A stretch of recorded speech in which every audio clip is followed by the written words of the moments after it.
আসসালামু আলাইকুম। আজ নতুন একটা ভিডিও নিয়ে হাজির হলাম। আশা করি তোমরা অনেক ভালো আছো। আমাদের আজকের আয়োজন রাইট ফ্রম আর ভার্ব। তো লেটস বিগিন। রাইট ফ্রম ভার্বের একটি ছোট্ট একটি প্যাসেজ নিয়ে আজকের আয়োজন। যেই প্যাসেজটি সলভ করব এবং কিছু রুলস আমরা জেনে নিব। যে রুলসগুলো প্রয়োগ করে আমরা পরবর্তী প্যাসেজগুলো সলভ করব। তো একটি প্যাসেজ সলভ করার আগে কিছু রুলস আমাদের জেনে রাখা ভালো। আমরা সেই রুলসগুলো এখন দেখব। নাম্বার 1, প্যাসেজটি কোন টেন্সে আছে সেটি বুঝতে হবে। অতএব আমাদের টেন্স সম্বন্ধে সকলের ধারণা থাকতে হবে। একটি প্যাসেজ প্রেজেন্ট, পাস্ট কিংবা ফিউচারে থাকতে পারে, তবে ম্যাক্সিমাম ক্ষেত্রেই প্রেজেন্ট এবং পাস্ট হবে, এবং খুবই কম সংখ্যক প্যাসেজ থাকবে যেগুলো ফিউচার টেন্সে থাকবে। এবং নাম্বার 2, সেন্টেন্সের সাবজেক্ট কোনটি এবং সাবজেক্টটি সিঙ্গুলার নাকি প্লুরাল সেটা আমাদের বুঝতে হবে। দেখতে হবে সেন্টেন্সটি অ্যাক্টিভ ভয়েসে আছে নাকি প্যাসিভ ভয়েসে আছে, অর্থাৎ সাবজেক্ট নিজেই সক্রিয় নাকি নিষ্ক্রিয়। আচ্ছা, আমরা প্যাসেজ সলভ করার মাধ্যমে দেখব। নাম্বার 4, সেন্টেন্সের বেসিক গঠন ঠিক রাখতে হবে। সর্বশেষ, সাবজেক্ট থার্ড পারসন সিঙ্গুলার হলে ভার্বের সাথে এস বা ইএস যুক্ত হবে, এটা আমরা সকলেই জানি। এবং সাবজেক্ট থার্ড পারসন সিঙ্গুলার না হলে, এটা না হবে, না হলে পরিবর্তন হবে না। এখন আসেন আমরা প্যাসেজটি সলভ করি। বলা হচ্ছে প্যারেন্টস, অর্থাৎ মাতা পিতা। তাহলে এটি একটি বহুবচন সাবজেক্ট, যেহেতু একের অধিক, মাতা এবং পিতা। তো parents dash blessing of god to us, পিতামাতা আমাদের জন্য আশীর্বাদ। অর্থাৎ এটি একটি প্রেজেন্ট টেন্স, কেননা পিতামাতা আমাদের জন্য আশীর্বাদ। তো এটা শুধু এখনই আশীর্বাদ তা নয়, আমাদের পূর্বপুরুষ বা অনেক আগে যারা বসবাস করতো বা আমাদের পূর্বে যারা বসবাস করতো তাদের জন্য পিতামাতা সবসময় ছিল আশীর্বাদ এবং ভবিষ্যতেও আশীর্বাদ। অর্থাৎ চিরন্তন সত্য বাক্য সবসময় প্রেজেন্ট টেন্সে হয়ে থাকে। তো এই সেন্টেন্সটাও তার ব্যতিক্রম নয়, যে parents dash blessing of god to us, পিতামাতা সন্তানদের জন্য আশীর্বাদ।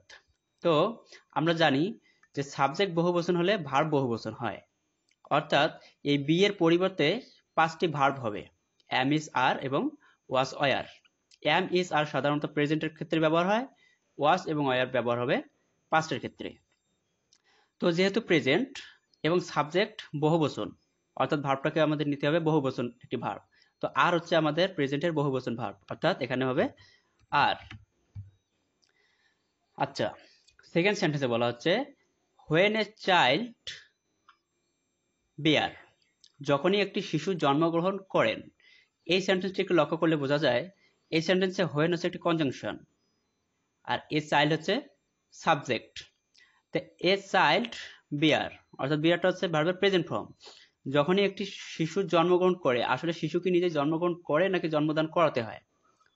অতএব এখানে জন্মদান একটি সন্তানকে করাতে হয়, অর্থাৎ সাবজেক্ট এখানে এ চাইল্ড, সে নিজে নিজেই জন্মগ্রহণ করতে পারে না। অর্থাৎ এই সমস্ত সেন্টেন্সকে বলা হচ্ছে প্যাসিভ, অর্থাৎ এটাকে প্যাসিভে রূপান্তর করতে হবে। তো প্যাসিভে রূপান্তর করার ক্ষেত্রে আমাদের সাবজেক্ট ও টেন্স অনুযায়ী ভার্ব নিতে হবে, ভার্ব নিতে হবে। তো এই সেন্টেন্সটি প্রেজেন্ট, এজন্য আমাদের ইজ নিতে পারি। ইজ, বিয়ার এর পাস্ট পার্টিসিপল ফর্ম হচ্ছে বর্ন, বর্ন। দেয়ার জয়েস, নো, নো বাউন্ডস, যখনই একটি শিশু জন্মদান করেন তাদের মধ্যে আর আনন্দের সীমা থাকে না। অর্থাৎ এই সেন্টেন্সের সাবজেক্ট হচ্ছে জয়েস এবং নো হচ্ছে ভার্ব। তো সাবজেক্টটি হচ্ছে প্লুরাল, যেহেতু সাবজেক্টের সাথে এস রয়েছে। তো প্লুরাল আমরা রুলসের মধ্যেই জেনে নিছি যে সাবজেক্ট যদি থার্ড পারসন সিঙ্গুলার নাম্বার হয় তখন ভার্বের সাথে এস বাই এস যুক্ত হবে। যদি সাবজেক্ট যদি প্লুরাল হয় তাহলে ভার্বের যা আছে তাই থেকে যাবে, অর্থাৎ এখানে নো, নোই থেকে যাবে। নো, এই জিনিসটা আমাদের সবসময় মাথায় রাখতে হবে। যদি subject third person singular number হয় তখন ভার্বের সাথে আমরা এস বাই এস যুক্ত করব। যদি থার্ড পারসন প্লুরাল নাম্বার হয় তখন আমরা যেটা আছে সেটাই ব্যবহার করব। বলছে দে বিগিন ড্যাশ স্টার্ট দে, দে একটি বহুবচন সাবজেক্ট। তো আমি একটু আগে যেটা বলে নিলাম যে বহুবচন সাবজেক্ট হলে ভার্বের সাথে এস বাই এস কিছু যুক্ত হবে না, অর্থাৎ এখানে সাবজেক্ট হচ্ছে বহুবচন, এজন্য ভার্ব যা আছে তাই, অর্থাৎ স্টার্ট স্টার্টে থেকে যাবে স্টার্ট। তো এই সেন্টেন্সে লক্ষ্য করে দেখেন যে স্টার্ট একটি ভার্ব, সরি, স্টার্ট একটি ভার্ব, এরপরে আর কোনো ওয়ার্ড নাই, অতএব থিঙ্কিং একটি ভার্ব। তো এই জিনিসটা আমাদের সবসময় মাথায় রাখতে হবে যে পাশাপাশি যদি দুটি ভার্ব থাকে, যদি পাশাপাশি দুটি ভার্ব থাকে, পরের ভার্বের নাউন করে দিতে হবে, অর্থাৎ ভার্বের সাথে আইএনজি যুক্ত করলেই নাউন হয়ে যাবে। অর্থাৎ স্টার্ট একটি ভার্ব, থিঙ্ক একটা ভার্ব, তো পরের ভার্বের সাথে আমরা আইএনজি করে দিব, অর্থাৎ thinking,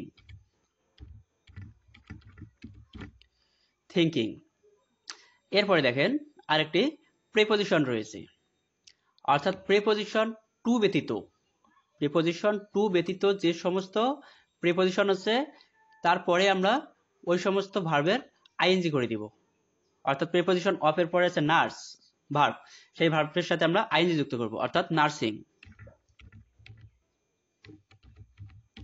nursing and bring.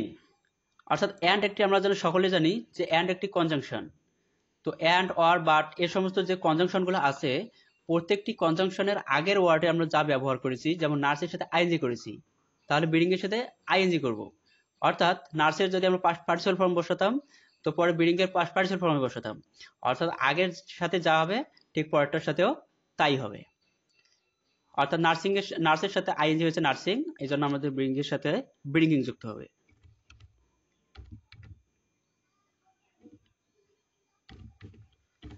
Bringing their children up, which they dash safe under the custody of their parents since birth। জন্ম থেকেই তাদের বেড়ে ওঠার পর্যন্ত কিন্তু একটি মানে পিতামাতা তাদের দেখভাল বা খেয়াল করেন, এই কথাটি বোঝানো হচ্ছে। কিন্তু দে হচ্ছে একটি বহুবচন সাবজেক্ট, তো সাবজেক্ট বহুবচন হলে ভার্বের যা আছে তাই থেকে যায়, এবং থার্ড পারসন সিঙ্গুলার নাম্বার, আমি আবার রিপিট করছি, থার্ড পারসন সিঙ্গুলার নাম্বার হলে সেটার সাথে এস বাই এস যুক্ত হবে। এজন্য আমাদের পার্সনের একটি ক্লাস দেয়া আছে, চাইলে আপনারা ডেসক্রিপশন বক্সে চেক করে নিতে পারেন, এবং ক্লাসটা করলে আপনারা বুঝতে পারবেন যে পার্সন কত সহজ। এটা অত্যন্ত সহজ একটা জিনিস, কঠিন না, ওটা আপনি চাইলে দেখে নিতে পারেন। তো এখানে বহুবচন সাবজেক্ট, এজন্য ভার্বের কোনো পরিবর্তন হবে না, অর্থাৎ রিমেইন আছে, রিমেইনই থেকে যাবে, remain. Safe under the custody of their parents since birth, parent never mind, অর্থাৎ নেভার এখানে অ্যাডভার্ব এবং মাইন্ড হচ্ছে ভার্ব, অর্থাৎ পাশাপাশি দুটি ভার্ব থাকলে পরের ভার্বের সাথে আইএনজি যুক্ত হয়, কিংবা টু প্লাস ওই ভার্বটাই বসাতে হয়। তো আইএনজি করলেও ঠিক হবে, আবার ওই ভার্বের সাথে টু প্লাস ওই ভার্বটা বসালেও ঠিক হবে, অর্থাৎ আমরা টেকিং এর টেকিং লিখতে পারি, taking pains for the upbringing of their offspring. পিতামাতা কখনোই তাদের প্রতি মানে মন খারাপ করেন না যতক্ষণ না পর্যন্ত তারা তাদের সন্তানকে বড় করতে পারছেন বা ব্যথা অনুভব করে না। এরপরে দেখেন we dash never open our parents. তো আমরা একটু খেয়াল করব যে প্রত্যেকটি প্যাসেজের শেষে যেটাতে আদেশমূলক কিছু কথা থাকতে পারে, উপদেশমূলক কথা থাকতে পারে, এর শেষের দিকে এসে একটা কথা থাকতে পারে যে আমাদের উচিত নয়, আমাদের দেশের প্রতি সক্রিয় থাকা উচিত, বা দেশের ক্ষতি করা উচিত নয়, মা বাবার প্রতি আমাদের ক্ষুব্ধ হওয়া উচিত নয়, অর্থাৎ উচিত নয় অর্থে একটা সেন্টেন্স এখানে আমাদের সবসময় থেকে যায়, সবসময় না, ম্যাক্সিমাম ক্ষেত্রে থেকে যায়। তো এই সেন্টেন্স আমরা দেখবো যে we dash never open our parents, আমাদের পিতা মাতার প্রতি আমাদের ক্ষুব্ধ হওয়া উচিত নয়, ওপেন তো ক্ষুব্ধ, তো নেভার তাহলে ক্ষুব্ধ হওয়া উচিত নয়। তো শুড অর্থ উচিত, তাহলে আমরা লিখবো শুড, শুড, সরি, শুট। এখানে নেভার একটি নাবোধক শব্দ আছে, এজন্য নয় অর্থে নেভার, নেভার, তাহলে উচিত নয়, ভার্ব রয়েছে ওফেন্ড, তাহলে আমাদের মা বাবার প্রতি বা পিতামাতার প্রতি ক্ষুব্ধ হওয়া উচিত নয়, এই অর্থে should never offend our parents. তো আজকের মধ্যে এখানেই শেষ করছি। ভিডিওটি ভালো লাগলে লাইক, কমেন্ট এবং শেয়ার করবেন। আসসালামু আলাইকুম, সকলেই ভালো থাকবেন। আল্লাহ হাফেজ।